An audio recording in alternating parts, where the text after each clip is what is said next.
Star தமிழின் face to face நிகழ்ச்சி தொடர்கிறது. இன்றைய ஃபேஸ் டு ஃபேஸ் நிகழ்ச்சியில் இலங்கை கிரிக்கெட் சர்வதேச கிரிக்கெட் கவுன்சிலின் இரண்டாம் தர கிரிக்கெட் பயிற்சியாளரும் அதே போன்று இலங்கை கிரிக்கெட்டின் முதலாவது நிலை பயிற்சியாளருமாகிய JMM ரிஸ்வான் அவர்களோடு பேசிக்கொண்டிருக்கின்றோம்.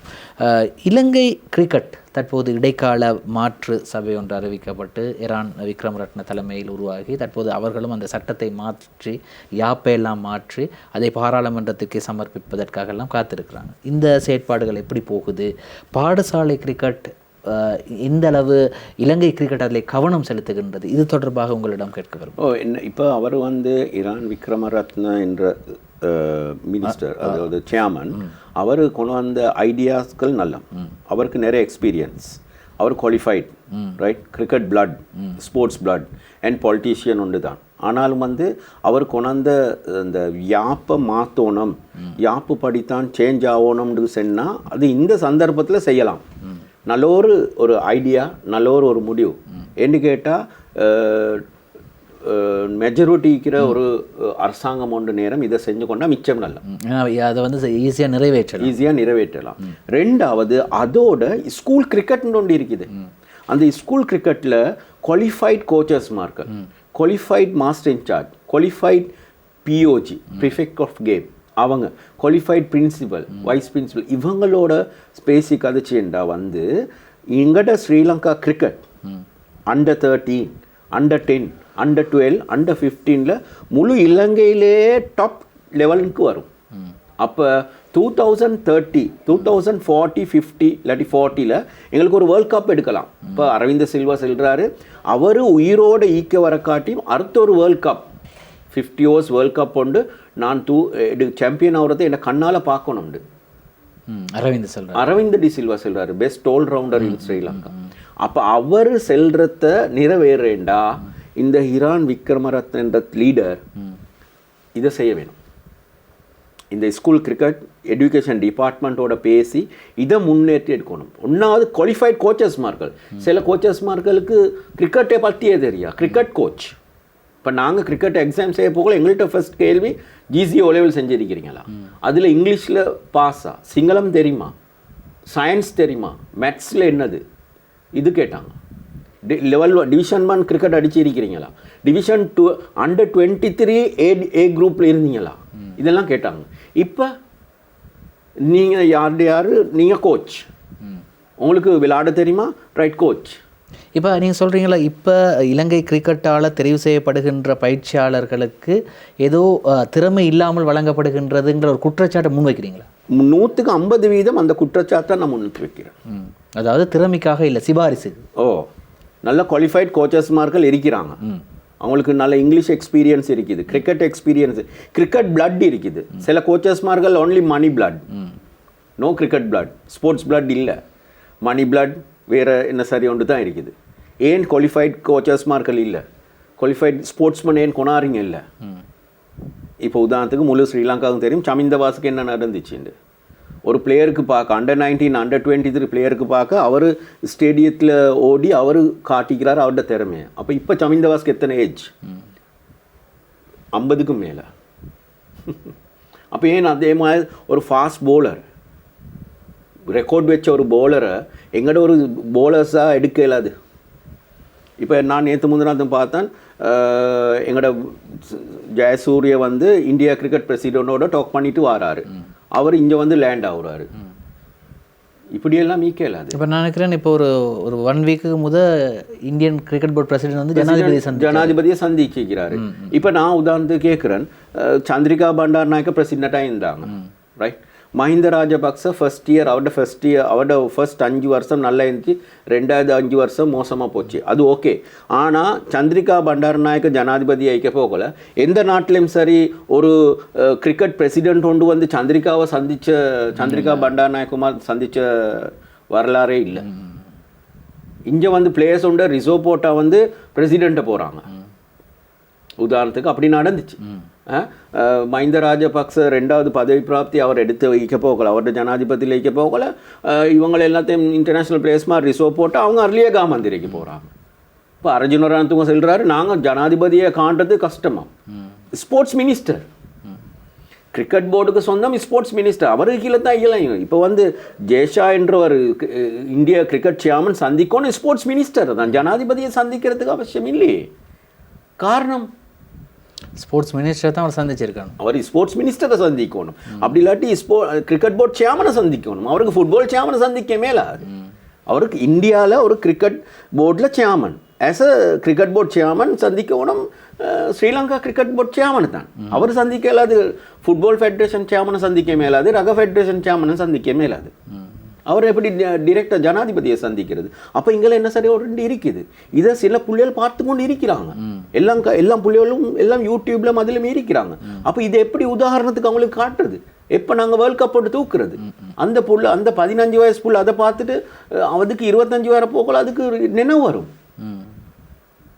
மெச்சூர்டு இல்லை எங்களை. இப்போ இன்னும் ஒரு கேள்வி ஒன்று இருக்கின்றது ரிஸ்வான் அவர்களே. இப்போ நீங்கள் சொன்னது போன்றே தான். இப்போ ஜனாதிபதியை வந்து இந்திய கிரிக்கெட் சபையின் தலைவர் சந்திக்கிறாரு, பேசுகிறாரு. அப்போ நமக்கு இப்போ நீங்கள் சொல்கிற மாதிரி எங்களுக்கும் தோணுது, ஏன் அவரை சந்திக்கிறாருன்னு. இப்போ நான் ஒரு கேள்வி ஒன்று கேட்குறேன். இப்போ இந்த இரான் வீரரத்ன விக்ரமரத்னக்கு இடைக்கால நிர்வாகத்துக்கு முதல் இருந்த ஷம்மி சில்வா அவர்களுடைய நிர்வாகம் மோசடி நிறைந்ததாக கூறிதான் ரோஷான் ரணசிங் எல்லாம் வெளியேற்றப்பட்டு கிரிக்கெட்டை தொடர்பாக பெரிய பிரச்சனை எல்லாம் நடந்தது ரணில் விக்ரமசிங்க ஜனாதிபதியாக இருந்த காலத்தில். இப்போ என்னுடைய கேள்வி என்னன்னு கேட்டால், உண்மையிலேயே ஒரு ஊழல் மோசடி ஷம்மி சில்வா காலத்திலே நடந்ததா? உதாரணத்துக்கு நடந்து இருக்கு, 175% நடந்து இருக்கு. என்று கேட்டால் அதே ஷம்மி சில்வா அவர் சரியாக செஞ்சிருந்தா இன்றைக்கு ஷம்மி சில்வா வெளியே போட மாட்டாங்களே. அவர் இடைக்கால நிர்வாகத்தை கொண்டு வந்து ஈக்க மாட்டாங்க. அது எந்த ஜனாதிபதி தான் அவர் பிள்ளையா செஞ்ச சுட்டின் தானே அவருக்கு இப்படி ஒரு தண்டுவம் ஒன்று கிடைச்சிச்சு. அப்போ அவர் வந்து பார்க்குறாரு இன்டர்நேஷ்னல் பிளேஸ் மார்க்கில், அவர் தெரிஞ்ச பிளேஸ் மார்க்கில் வச்சு கொண்டு இருக்கத்தான் பார்க்குறாரு தவிர அவர் இன்னொரு டீம் ஒன்று உருவாக்குறாரு இல்லை, இன்னொரு யங் கிரிக்கெட்டர்ஸ் உருவாக்குறாங்க இல்லை, இன்னொரு அண்டர் 19 அண்டர் 17 உருவாக்குற இல்லை. Example Suryavanshi, Vaibhav Suryavanshi India player as a under 15 player. 14 வயசு 15 வயசு 14 வயசு 15 கோடி சம்பாதிக்கிறார். யாருன்னு பார்க்குறாரு இல்லை, எவருன்னு பார்க்குறாரு இல்லை, போலைக்கு அடிக்கிறாரு. அடிக்கிற போலையும் வெளியே போகுது. அவர் எந்த இந்து கிறிஸ்டியன் முஸ்லீம் தமிழ் அது எங்களுக்கு தேவையில்லை. ஆனால் அவர் இந்தியன் ஒரு குடிமகன், அவர் அடிக்கிறாரு. இதே மாதிரி ஏன் வைபவ் சூரியவன்சி மாதிரி எங்கட நாட்டிலையும் 15 வயசு புள்ளியோடு உருவாக்க முடியாது? வைபவ் சூரியவன்சியோட அம்மா அப்பாவுக்கும் ஃபோன் இருக்குது, வைபவ் சூரியவன்சிக்கும் ஃபேஸ்புக் இருக்குது, எல்லாம் இருக்குது, ஃபேமிலி இருக்குது, நாடு ஒன்று இருக்குது, போர்டு ஒன்று இருக்குது, ஸ்கூல் ஒன்று இருக்குது, மதரசா ஒன்று எல்லாம் இருந்துக்கும். அவரும் கோயிலுக்கு சர்ச்சுக்கு போவார். அதே மாதிரி எங்களுக்கும் போயிடும், எல்லா இடத்துக்கும் போகிறோம். ஏன் எங்களுக்கு உருவாக்க இயலாது? அந்த மெயின் சுவிட்ச் அன்குவாலிஃபைட் லீடர்ஸ் மார்கள் வாராங்க ஸ்ரீலங்காக்கு. அது சேர்மன் ஆகிக்கக்கூடும், பிரசிடென்ட் ஆகிக்கக்கூடும், ஆர்கனைசர் ஆகிக்கக்கூடும், ஒரு மினிஸ்டர் ஆகிக்கணும். அன்குவாலிஃபைடு அவங்க. அதுதான் நாங்கள் சொல்கிறோம். நாங்கள் இந்த விரலை காட்டி ஓட் பண்ணிவிட்டு நாங்கள் பின்வாங்கிறது இல்லை. நாங்கள் பண்ணும் போது நாங்கள் யோசிக்கணும் என்னத்துக்கு இவருக்கு கொடுத்தா இவர் எதுக்கு போவார். இப்போ நாங்கள் இதை கொடுத்துட்டு இன்னொரு 5 இயர்ஸில் அவர் சேர்மன், எதில் சேர்மன்? கிரிக்கெட் போர்டு சேர்மன், இல்லாட்டி ஸ்போர்ட்ஸ் மினிஸ்டர் ஒன்றே ஆகுறாரு. ஆனால் ஸ்போர்ட்ஸ் தெரியாது. அப்படி தான் நான் நினைஞ்சு தெப்பல் மினிஸ்டர் கொடுக்கறது தெப்பலே அவரோட ஊரில் இல்லை, தீவராமத்தி கொடுக்கறது அவர் ஊரில் கடலும் இல்லை. அவர் ஸ்போர்ட்ஸ் மினிஸ்டர் கூட ஸ்போர்ட்ஸை பற்றியும் தெரியாது. அப்படித்தானே வேர்ல்ட் கப் நடந்து 2011 வேர்ல்ட் கப் ஸ்போர்ட்ஸ் மினிஸ்டருக்கு ஸ்போர்ட்ஸ் கிரிக்கெட்டை பற்றியே தெரியாது அவருக்கு. இப்போ அவருக்கும் தண்டுவோம் இந்த கேரம் போர்டு வித்து அப்படி இப்படின்னு வெக்கம் இல்லையா? எங்களுக்கு எப்படி போய் செல்றது? கேரம் போர்டை வித்த நாடுன்னு எங்களுக்கு செல்றாங்க. நாங்கள் மலேசியா போகிறோம், இந்தியாவுக்கு போகிறோம், பெங்களூர் அப்படி இப்படி போகல, உங்களோட மினிஸ்டர் கேரம் போர்டை வித்தையான்னு கேட்குறாங்க. அப்போ லீடர் பிள்ளை, தலைமத்துவம் பிள்ளை, இன்ஜின் பிள்ளை. அப்போ சரியா நான் விஷ் பண்ணுறேன் ஹெரான் விக்ரமரத்னக்கு நல்ல ஒரு டீம் ஒன்று கை கொடுக்கணும். நிறைய பேர் வந்து அவரை ஒப்ஜெக்ஷன் பண்ணாமல் செஞ்சு கொண்டு போனால் டாப் லெவலில் ஸ்ரீலங்கா கிரிக்கெட் முன்னுக்கு வரும். ஆமாம், அதே நேரம் நீங்கள் வைபவ் சூரியவன்ஷியா இந்த கேள்வி நான் ஏன் கேட்குறேன்னா, இப்போ வைரலாக அவரை பற்றி பேசி ஒரு ட்ரெண்டிங்கில் இருக்கிற ஒரு ஆள் வைபவ் சூரியவன்ஷி, அவரை பற்றி பேசுகிறேன். இலங்கை கிரிக்கெட் டீமுக்கு ஒரு 15 வயது ஒரு வீரர் உள்ளே போகலாமா? போக முடியாது. போகிற அளவுக்கு இலங்கை கிரிக்கெட் கிளப் இல்லை, இலங்கை கிரிக்கெட் இல்லை. ஏன்னு கேட்டால் இவங்க அண்டர் 19 கட்டி பிடிச்சி கொண்டு தான் இருக்கிறாங்க. நான் அதுக்கு தான் சொல்கிறேன். Under 13 உருவாக்குறீங்கல்ல, Under 15 உருவாக்குறீங்கல்ல. இப்போ ஜெஃப்னா அந்த போலர்ட பேரை நீங்கள் சொன்னீங்க, வியாஸ் கான் எப்போ கண்டுபிடிச்சாங்க? 2025 நினைக்கிறேன். இதில் எல்பிஎல்ல ரைட் 20ல கண்டுபிடிச்சேன்னு வைங்களேன். ஏன் ரியாஸ் கானை வந்து இன்னொரு 10 வருஷத்துக்கு முதல் கண்டுபிடிக்கல? அதே ஊர்ல இருந்திப்பாரு இன்னொரு ரியாஸ் கான் ஒருத்தர் இருந்திப்பாரு. இப்போ முகமது சிராஜ் என்ற போல் பண்றாரு. அது இதே மாதிரி நிறைய முகமது சிராஜ் இருப்பாங்க. ஏன் அந்த முகமது சிராஜ் மாதிரி இன்னொருத்தரை உருவாக்க முடியாது? அவர் சின்ன ஸ்கூல்ல படிச்சவர், மடவலை. அப்போ மடவலை ஸ்கூல்ல படிச்ச இன்னும் அதே மாதிரி ஒரு பிளேயரை ஏன் இன்னொருத்தர் கண்டுபிடிக்கல? ஸ்ரீலங்கா கிரிக்கெட் போர்டு வந்து இங்க கம்பஹாக்கு அங்கே போகாது. இங்கெல்லாம் பார்க்க போனால் மவுண்ட் லெவனியாக்கு அங்கே போகுது இல்லை. இப்போ நான் அத்துருகிரிய பௌமிரிய இப்படி கடுவலை பக்கமெல்லாம் நான் போனேன். இந்த பக்கமெல்லாம் போனால் கிரிக்கெட் போர்டில் திறமையான டிஸ்ட்ரிக்ட் கோச்சஸ்மார்கள் போட்டிக்கிறாங்க. நாங்கள் அங்கே டூர் போக்கள் இன்ட்ரடியூஸ் பண்ண போல டிஸ்ட்ரிக்ட் கோச் ஜெலஸ் ஆகுறாரு. நாய்க்கு தக்கனுக்கு எப்படி அங்கே டூர் ஒன்று போகிறேன். டிஸ்ட்ரிக்ட் கோச் ரோசிக்கோயினும் நான் வீக் ஷூட்டிங் தான் இங்கே ஒருத்தர் வந்து செஞ்சுட்டு எடுத்து போகிறாரு. அப்படியே அட்டாக் அந்த பகுதியில் ஒரு ஆள் எடுத்துகிட்டு போகிறாரு. நான் 4 பேர் எடுத்து போனேன். 4 பேரில் ஒருத்தரை கேப்டன் பண்ண கொடுத்தேன். திறமை ஷூட்டிங் தான் நான் கொடுக்குறேன் கேப்டன் பண்ண சொல்லி. கேப்டன் பண்ணி நாங்கள் 3rd place. நல்ல பர்ஃபார்மன்ஸ். அப்போ ஃப்ளைட்டில் போய்த்து மேட்ச் அடித்த சரித்திரமே அந்த பௌமிரிய ஸ்கூலுக்கு கிடச்சிச்சு. கடுவலையில் அந்த ஸ்கூலுக்கு கிடச்சிச்சு. ஃப்ளைட்டில் போய்த்து மேட்ச் அடித்த அந்த ஸ்கூல் சரித்திரமே இல்லை. அந்த ஸ்கூலுக்கு 120 years. இது வரைக்கும் ஒரு ஆள் போனது இல்லை. நாம் 4 பேரை கூட போனோம். அதில் கேப்டன் பண்ண கொடுத்தி யங் பிரின்சிபல். நல்ல இன்ட்ரெஸ்ட் அந்த பிரின்சிபல், பௌமிரிய ஸ்கூல் பிரின்சிபல். அதாவது புதிய திறமையானவர்களை உருவாக்க வேண்டும் என்ற எண்ணம் கொண்டவர். அப்படிதான் நீங்க முதல்ல சொன்னீங்க. அதிபர்மார்கள் அப்படிதான் இருக்க வேணும். என்ன செய்ய வேணும், எப்படி என்ன செய்யணும் அவர் கேட்குறாரு. රිස්වන් මොනවද කරන්න ඕනේ? ඇත්තද මේ වගේ අවස්ථාවක් තියෙනවද? අපේ ළමයි 4-5 දෙනෙක් දෙන්න அப்படின்னு சொல்றாரு அந்த பிரின்சிபல். அதான் அந்த உத்வேகம், அதுதானே வேணும். இன்டர்னல் எக்ஸ்டர்னல் 2 இருக்குது. இன்டர்னல் எங்களுக்கு தெரியாது, எக்ஸ்டர்னல் பேச போனா இதுதான் உண்மை.